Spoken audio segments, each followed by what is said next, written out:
Il est temps pour Amandine Petit de faire le point sur son année de Miss France. Une année qui a démarré avec une grave affaire et pour laquelle la jolie blonde devait prendre la parole, largement guidée par le comité. L'heure du bilan a sonné pour Amandine Petit. Il y a bientôt un an, la jolie blonde originaire de Normandie a été sacrée Miss France 2021. Elle devra donc naturellement remettre sa couronne à l'une des 29 nouvelles prétendantes au titre pour lui succéder lors de la cérémonie attendue le 11 décembre prochain dans sa ville de Caen.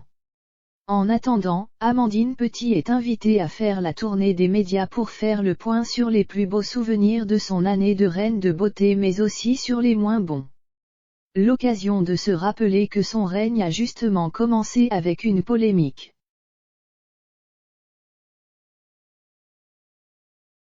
Souvenez-vous, dès le lendemain de sa victoire, Amandine Petit a dû publiquement réagir aux attaques antisémites dont a été victime tout au long de la soirée sa première dauphine April Benayoum. Un sujet complexe pour la jeune femme de 24 ans qui a alors été aidée par la comité Miss France pour livrer ses premières déclarations.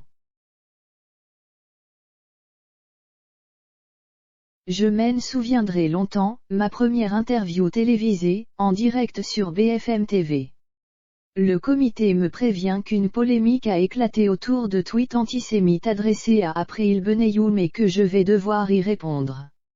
Une controverse de cette envergure dès le premier jour, après une courte nuit de sommeil, ce n'est pas simple à gérer.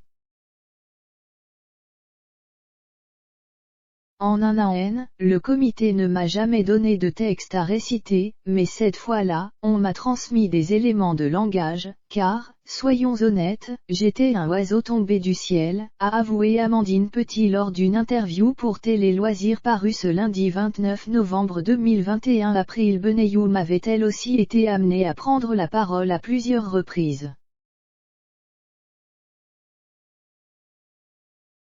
La candidate à Miss Monde aux origines israélo-italiennes s'était également empressée de porter plainte.